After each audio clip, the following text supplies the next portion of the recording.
শখ হয়েছে বাড়িতে অল্প করে ব্রয়লার মুরগি পুষবে খাওয়ার জন্য। তো তার জন্য এখানে রুম বানানো হচ্ছে। সকালবেলা নানি বাড়ি যে দেখি নানা সবাই কাজ করা শুরু করে দিয়েছে। দেন আমার এখন যেতে হবে বাজারে ওর কবজা এবং স্ক্রুপ নেশার জন্য। তো এখানে মাপজোক নিচ্ছে, কাটতেছে, মারতেছে। তো সমস্ত ভিডিওটুকু তো করার আমার পক্ষে সম্ভব না। আমি রিসেন্টলি খেয়াল করতেছি যে গ্রামের মানুষ ব্রয়লার মুরগি ফার্ম থেকে কিনে আনার থেকে না বাড়িতে পুষেই খাচ্ছে বেশি।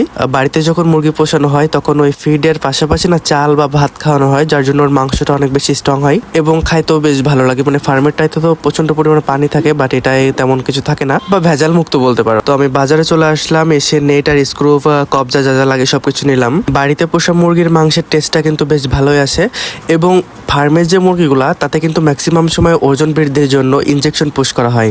ইনজেকশন পুশ করার পরে মাংসে পানি জন্মায়, মুরগিটা ফুলে ওঠে, ওজন বৃদ্ধি পায়, কিন্তু রান্না করলে কিন্তু টেস্ট একেবারে ভালো আসে না। ফার্মের মুরগিগুলা কিন্তু 35 থেকে 40 দিনের ভিতরে খাবার উপযুক্ত হয়ে যায়, কিন্তু বাড়িতে পোষা মুরগি প্রায় 40 থেকে 50 দিন লেগে যায় বা তার অধিক সময় লাগতে পারে। তো আমার কাছে মনে হয় মুরগিটা একটু লং টাইম ধরে পুষে তারপরে তার মাংস খাওয়াটাই বেটার।